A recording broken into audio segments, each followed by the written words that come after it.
मनु शतरूपा की जो प्रसूति पुत्री थी, उनका विवाह हुआ दक्ष प्रजापति से। और दक्ष की यहाँ ही, दक्ष प्रजापति की यहाँ जो उनकी पुत्री थी, सबसे छोटी पुत्री, उनका नाम था सती। माता सती का वहां प्राकट्य हुआ और उन्हीं माता सती का विवाह हमारे भोलेनाथ जी के साथ हुआ, महादेव जी के साथ संपन्न हुआ। एक बार ब्रह्मा जी अपने पुत्र दक्ष को, उनको पद अधिकार दिया, उन्हें गद्दी पर बिठाया। सभा में सभी लोग आए, सभी लोग आए और जो दक्ष था उसको पद अधिकार मिल रहा था तो उसे थोड़ा अभिमान हो गया। सभा में जैसे आप सभी बैठे तो ऐसे ही सभी बैठे थे और एक जगह बैठे थे ब्रह्मा विष्णु महेश। दक्ष के आने पर सभी लोग खड़े हो गए, पर उन तीन में से कौन खड़े नहीं हुए? ब्रह्मा विष्णु और महेश। दक्ष को बड़ा अभिमान हो गया, सभा में आते ही कहने लगा, रे ब्रह्मा जी खड़े नहीं हुए, कोई बात नहीं, वो मेरे पिता हैं। नारायण भी नहीं खड़े हुए तो कोई बात नहीं, वो मेरे पिता के भी पिता हैं। पर ये महेश क्यों नहीं खड़ा हुआ? ये महादेव क्यों नहीं खड़ा हुआ? इसको तो कोई ढंग ही नहीं है, बड़ा बेढंगा है ये। मान सम्मान, प्रतिष्ठा, सम्मान क्या होता है ये कुछ जानता ही नहीं है, और ऐसे इंसान को हमने अपनी पुत्री ब्याह दी। इस प्रकार से सभा में वह भोले बाबा की बेइज्जती करने लगा, अपमान करने लगा। क्यों? क्योंकि उसको पद का अभिमान हो गया था। और गोस्वामी तुलसीदास भी कहते हैं, बड़े अधिकार दक्ष जब पावा, अति अभिमान हृदय तब आना। राम सिया राम, सिया राम जय जय राम, राम सिया राम, सिया राम जय जय राम। बड़े अधिकार दक्ष जब पाना, अति अभिमान हृदय तब आवा। राम सिया राम, सिया राम जय जय राम, राम सिया राम, सिया राम जय जय राम। राम सिया राम, सिया राम जय जय राम, राम सिया राम, सिया राम जय जय राम, राम सिया राम, सिया राम जय जय राम। कि बड़ अधिकार दक्ष जब पावा, अति अभिमान हृदय तब आवा। दक्ष को बड़ा ही अभिमान हो गया अपने पद का कि अरे मुझे पद मिला है, मैं इतना बड़ा आदमी बन गया हूं और ये महेश मेरे सम्मान में खड़ा नहीं हुआ। पर जितने भी नंदी गण थे उन्हें बड़ा क्रोध आया। भोले बाबा तो बिल्कुल चुप थे, शांत थे। देखिए भोले बाबा क्यों शांत थे? भोले बाबा अपना एक क्षण भी व्यर्थ नहीं करते थे। क्यों? क्योंकि जब भी उनको अकेले बैठने का समय मिलता वो क्या करते? भगवान नाम की समाधि में डूब जाते थे। भगवान के हृदय में ठाकुर जी, शिव जी के हृदय में ठाकुर जी, श्री राम जी विराजमान हैं। वो एक क्षण भी खाली नहीं जाने देते थे। जब समय मिला तभी वह उनकी समाधि में लीन हो जाते थे। उन्हें कोई फर्क नहीं पड़ा दक्ष क्या कह रहा है क्या नहीं कह रहा है। पर जो नंदीगण थे उनको बड़ा क्रोध आया। जो भगवान के गण थे शिव भोले के, उन्हें बड़ा ही क्रोध आ गया कि ये हमारे भगवान को इतना भरा बुला कह रहे हैं। ये क्या जाने शिवगण क्या है, शिव क्या है। शिव तो वो है जो कोई नहीं चाहता, जिसको कोई रखना नहीं चाहता, वो शिव के पास रहते हैं। जितने भी भूत पिचास डाकनी पिचासनी जो भी है, इनको नॉर्मल जो साधारण व्यक्ति कोई रखना चाहता है नहीं, तो वो सीधे कहा जाते हैं भोले बाबा के पास कि हमें कोई रखना नहीं चाहता, आप हमें अपनी शरण में ले लो। भगवान कहते हैं जो कोई नहीं स्वीकार करता वो मैं स्वीकार करता हूँ, मेरे पास आ जाओ। वो इतने भोले हैं। और तो और बिच्छू, कातर, सांप, ये सब जितने भी हैं इनको भी कोई पसंद नहीं करता, पर हमारे भोले बाबा ऐसे हैं, उनको भी अपने हृदय से लगा करके रखते हैं। बिच्छुओं को अपने कान पे लटका के रखते हैं, सांपों को अपने गले में डाल करके रखते हैं। धतूरा जो कि किसी पे नहीं चढ़ाया जाता, वो किस पर चढ़ता है? हमारे भोले बाबा पे। यानी कि ये संसार जिनको ठुकरा देता है, जो वो ग्रहण संस्कार, वो जो संसार नहीं करता है, वो सब के सब शिव की शरण में चले जाते हैं। और शिव कैसे हैं? क्षणे रुष्टा जणे टुष्टा, टुष्टा रुष्टा क्षणे क्षणे। एक भोले बाबा ही इतने भोले भगवान हैं, इतने भोले हैं कि इतनी जल्दी मान भी जाते हैं, रुष्ट भी होते हैं तो मान भी बड़ी जल्दी जाते हैं। तो इधर भोले बाबा का जब अपमान हुआ, नंदी गणों ने नहीं सुना, वह वहां से तुरंत उठ करके भोले बाबा को लेकर के कैलाश पर्वत पर आ गए। अब बड़ा पद पाने के बाद दक्ष ने क्या किया? दक्ष ने एक अपने अधिकार को मिलने की खुशी में एक बहुत बड़ा यज्ञ का आयोजन किया, और वह यज्ञ हरिद्वार में कनखल में किया गया। और जितनों को भी निमंत्रण दिया, उनसे ये कह दिया गया कि जो कोई भी आएगा वो रास्ते में कैलाश पर्वत पे से होता हुआ आए। जो कोई भी आमंत्रित है वो सब कोई कहां से आए? कैलाश पर्वत के ऊपर से गुजरते हुए आए। अब ये बात जैसे ही कही तो जितने भी जितनों को भी निमंत्रण था, सबके सब कहां से आ रहे हैं? कैलाश पर्वत के ऊपर से होते हुए। और कैलाश पर्वत पे कौन रहता है? भोले बाबा। माता सती के साथ भोले बाबा रह रहे हैं, सारे विमान जा रहे हैं ऊपर से कैलाश पर्वत के। और सती मैया कहने लगी, अरे स्वामी, आज कुछ पर्व वगैरह है क्या? ये कैलाश पर्वत पे से इतने सारे विमान कहाँ जा रहे हैं? तब महादेव जी कहने लगे कि आज आपके पिता के यहाँ यज्ञ हो रहा है। माता सती कहने लगी, पिताजी के यहाँ यज्ञ हो रहा है? अच्छा, पिताजी के यहाँ यज्ञ हो रहा है तो फिर तो हमें भी जाना चाहिए। भगवान भोलेनाथ कहने लगे कि हम तो नहीं जाएंगे, कि जब कोई निमंत्रण नहीं आया है तो हम कैसे जा सकते हैं। सती मैया कहने लगी कि अपने बच्चों को भी भला कोई निमंत्रण देता है क्या? हम तो उनकी संतान हैं। अभी तक भोले बाबा ने जो पहले हुआ था वो सती जी को कुछ नहीं बताया। उनको कुछ नहीं पता था कि महादेव जी का अपमान उनके पिता की सभा में हुआ है और उनके पिता ने उनका अपमान किया है। माता सती कहने लगी कि हे स्वामी, आप हमारे साथ चलो। और देखो, जब कोई बड़ा आयोजन होता है तो कई बार जो आयोजित करता है वह भूल भी जाता है। कई लोगों को बुलाना, उसमें कार्य बहुत रहते हैं, नहीं ध्यान रहा होगा। उन्होंने, पिताजी ने सोचा होगा मेरी पुत्री है, उसको निमंत्रण की क्या आवश्यकता। इस वजह से पिताजी हमें भूल गए होंगे। महादेव जी ने तब कहा कि ऐसा कुछ नहीं है कि आपके पिताजी भूल गए हैं।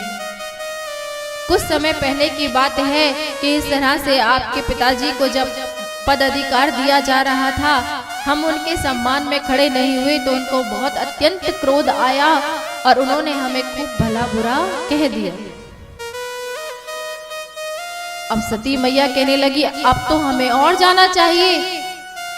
वो इसलिए जाना चाहिए क्योंकि देखो आपके बीच और जो पिताजी के बीच हुआ है वहां इतने लोग थे, अगर हम नहीं पहुंचे तो यही सोचेंगे कि ससुर जी और दामाद में जो खटपट थी अभी तक ठीक नहीं हुई, इसी विषय में ही सारी बातें होंगी। आप हमारी बात मानिए, हमें वहां चलना चाहिए। महादेव जी ने कहा कि मैं तो वहां नहीं जाऊंगा। देवी अगर आपकी इच्छा है अपने पिता के यहाँ जाने की तो आप जा सकते हैं। सती माता वहां से कैलाश पर्वत से चली गई हरिद्वार कनखल। वहां गई, भगवान भोलेनाथ ने कुछ गणों को साथ में भेजा और जैसे ही सती माता अपने पिता के यहाँ पहुंची, पिता ने दूर से ही देख लिया। और पिता क्या कह रहा है? दक्ष कह रहा है कि मेरी बेटी भी ऐसी ही हो गई उस पाखंडी के साथ रह करके। ना तो उसको जरा भी लज्जा है, ना सम्मान की पड़ी है, और ऐसी ही ये भी उसके साथ रह के हो गई। मैंने इसको निमंत्रण भी नहीं दिया और बिना बुलाए ये मेरे घर आ गई। दक्ष अपनी पुत्री को देख करके इस बात को सोच रहा है। दक्ष अपनी पुत्री से नहीं मिला और जितनी भी सती की बहनें थी सबकी सब पीछे से क्या कर रहे हैं? अरे देखो कितनी बेशरम हो गई है, इसको निमंत्रण भी नहीं पहुंचा तो भी आ गई। मुझे तो पिताजी ने 5-5 बार बुलाया है तब जाकर के मैं आई हूं। क्या करें, इस पर तो संग का असर चढ़ा है, जैसा इसका पति वैसी ये। अब सती मैया ने ये सुन लिया कि मेरी बहनें भी मेरे को इस तरह से बात कर रही हैं। और जैसे ही जब वो पास में आई तो कहने लगे अरे सती तेरी ही कमी हमें खल रही थी। तूने अच्छा किया, पिताजी ना भी बुलाया तो कोई बात नहीं, पिताजी ने नहीं बुलाया तो क्या हुआ? यानी कि उन्हें टोंड मार रही हैं, उन्हें कह रही है कि तुझे बुलाया नहीं है, ये बात याद दिला रहे कि तुझे बुलाया नहीं तो बिना निमंत्रण यहाँ आई है। हर कोई सती मैया से द्वेष कर रहे हैं, उनसे कोई प्यार से बात नहीं कर रहा है। बस एक उनकी माता ही ऐसी थी जो सती मैया का बड़ा बेसब्री से इंतजार कर रही थी। वो सोच रही थी मन ही मन कि मेरी पुत्री भी आई होती तो कितना अच्छा लगता। उसकी सारी बहनें, सभी रिश्तेदार यहाँ पधारे हैं पर मेरी पुत्री यहाँ नहीं आई। बड़ा ही मन में खेद था, आंखों से आंसू झलक रहे थे। और सती मैया जैसे ही मैया के पास पहुंची, तुरंत सती मैया ने अपनी मैया ने उनको गले से लगा लिया।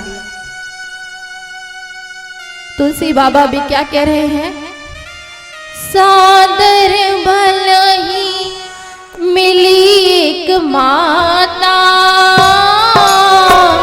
भगनी मिली बहुत मुस्काता।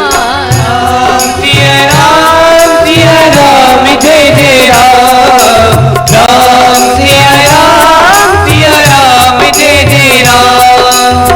सादर भलही मिली एक माता, भगनी मिली बहुत मुस्काता।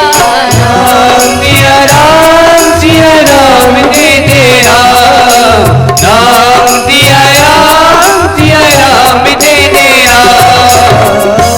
गोस्वामी तुलसीदास जी ने भी कहा है, सादर भलही मिली एक माता, भगनी मिली बहुत मुस्काता। कि एक माँ को ही इतना इंतजार था अपनी बच्ची का कि आते ही तुरंत उसे सीने से लगा लिया कि पुत्री तू आ गई, तुझे देख करके मैं बहुत प्रसन्न हूँ। मेरे सारे बच्चे यहाँ एकत्रित हुए और तू नहीं थी तो तेरी कमी मुझे बहुत खल रही थी। सती मैया की आंखों में भी आंसू हैं, माँ की आंखों में भी आंसू हैं। देखिए एक माँ ही ऐसी है, कहते हैं ना अगर लड़की की शादी हो जाए जो मायका है वो माँ से ही होता है। माँ शब्द से ही मायके के शब्द के अर्थ है। और देखिए माँ का हमारे जीवन में एक बहुत बड़ा रोल होता है। एक माँ ही है जो हमें हर तरह के संस्कार देती है। और आप सभी से अनुरोध है, जिनका विवाह नहीं हुआ है वो भी अपनी माता को पूर्ण संपूर्ण सम्मान दे, उनकी कदर करें। और जिनका विवाह हो चुका है वो अपनी सासू माँ को भी माँ ही समझे, क्योंकि वह आपकी धर्म की माँ है। कहते हैं ना कर्म और जन्म से धर्म ज्यादा बड़ा होता है। तो आप सभी से अनुरोध है कि अपनी माताओं को मान सम्मान दें, प्यार दें। अगर हम अपनी माताओं को प्यार, मान, सम्मान और इज्जत से रखेंगे ना तो भगवान भी आ जाए ना तो कहते हैं ना भगवान की भी आवश्यकता नहीं है। जिनके घर में माँ बाप की सेवा होती है उनके साथ भगवान स्वतः ही रहते हैं, भगवान को बुलाने की आवश्यकता नहीं है। और माँ ही ऐसी है, पर हम ही लोगों ने क्या किया है, माँ को ना समझ के इतने वृद्धा आश्रम खुल गए हैं, इतने वृद्धा आश्रम खुल गए हैं। जब उन माँओं से कभी मिलो तो क्या कहती है कि बेटा अपना घर छोड़ के कौन रहना चाहता है। पर घर में स्थिति ऐसी हो जाती है कि या तो माँ ही रहेगी या मैं ही रहूंगी। बहुओं की प्रवृत्ति ये हो गई है, या तो माँ ही चाहिए या मैं ही चाहिए। ऐसा मत कीजिए कि आपकी भी कोई माँ है। इस बात को ध्यान में रखिए कि आपको जिसने जन्म दिया है वो भी माँ है। जब आप दूसरे की माँ को वृद्धाश्रम भेजेंगे तो आपके घर जो भाभी आएगी वो भी वृद्धाश्रम ही भेजेगी। ये कभी मत सोच लेना कि अगर आप वृद्धाश्रम किसी की माँ को भेज रहे हैं तो आपकी माँ नहीं जाएगी, आपकी माँ पहले जाएगी। और बुजुर्गों से भी यह अनुरोध है कि अपनी बहुओं को बेटी जैसा ही प्यार और सम्मान दें, उनमें फर्क ना करें। और ठाकुर जी की असीम कृपा है जो यहाँ धर्म और जन्म दोनों की ही माँ बहुत अच्छी मिली। अपने परिवार के और अपनी माँ के सपोर्ट से, उनके साथ से आज हम जहाँ कहीं भी हैं ये सिर्फ और सिर्फ हमारे परिवार और हमारी माता का ही सहयोग है, हमारे धर्म के भी और जन्म के भी। आज हम जो कुछ भी है ना उन्हीं की वजह से हैं। तो आप सभी से हाथ जोड़ करके विनती है कि अपने माताओं पिताओं का सम्मान करें, उनकी सेवा करें। बहुत से लोगों से हम मिलते हैं, जब कभी पैर छूते हैं ना तो जैसे हम कह देते हैं कि भगवान खूब दे, तो बहुत से लोग बड़े खुश हो जाते हैं कि हाँ यही आशीर्वाद चाहिए कि भगवान बहुत दे। जब उनके बुजुर्गों से मिलते हैं वो क्या कहते हैं कि हमारी बहू हमारी सेवा ही नहीं करती। घर का हाल बता रहे हैं, घर घर की यही कहानी है कि हमारी बहू हमारी सेवा नहीं करती, हमें अपना मानती नहीं है। पर ये बहुत अच्छी चीज हमने इस परिवार में देखी है, पांडे परिवार में, कि मनदीप भैया जो कुछ भी कार्य करते हैं अपने माता पिता की सहमति से, भगवान की कृपा से, उनकी भगवान की कृपा उन पर इतनी है, ऐसी सद्बुद्धि उन्हें प्रदान की है कि उन्होंने अपने माता पिता को ही भगवान मान रखा है। तो उन्हीं की तरह अगर सब हो जाए तो हम तो कहते हैं किसी माँ को वृद्धाश्रम जाने की आवश्यकता नहीं पड़ेगी। बोलिए बाकी बिहारी लाल की जय हो, राधा रानी सरकार की जय हो। जय जय श्री राधे, जय जय श्री राधे, जय जय श्री राधे श्याम। सती मैया से उनकी माता बड़े प्रेम पूर्वक मिली और जब यज्ञ हो रहा था, यज्ञशाला में सती पहुंची, अपने पिता से मिली। दक्ष ने कहा कि सती तू यहाँ क्यों आई है? तुझे जरा भी सम्मान, सारा कुछ मान सम्मान भूल गई है क्या? उस पाखंडी के साथ रह करके जो हर समय अजीब सा भेष बनाए रहता है, भस्म लगाए रहता है, बिच्छू कातरों को साथ में ले लेके चलता है, तू भी ऐसी ही हो गई है क्या? मान सम्मान प्रतिष्ठा सब भूल गई। तेरे पति को निमंत्रण ना देने पर भी तू यहाँ आ गई और तू शिव की पत्नी है ना, इसलिए तुझे देख करके भी मुझे बड़ा क्रोध आ रहा है। इस कटु वचनों को सुनकर के दक्ष की, अपने पिता के ऐसे कटु वचनों को सुनकर के सती मैया कहने लगी कि हे दक्ष, आज अगर तू मेरा पिता ना होता तो मैं न जाने क्या कर बैठती, पर बंधी हूं तो सिर्फ इस बात से कि तू मेरा पिता है। तू शिव द्रोही है, वो शिव जो हर किसी को अपनी शरण देता है, जिसको कोई रखना नहीं चाहता वो उसके पास रहता है। ऐसे शिव का तू अपमान कर रहा है। मुझे खेद है इस शरीर पर, मैं ग्लानि करती हूँ इस शरीर पर जो मुझे तुझसे प्राप्त हुआ है। तभी सती मैया ने जलते हुए यज्ञ में, अग्नि कुंड में अपने खुद उसमें ही गिर गए।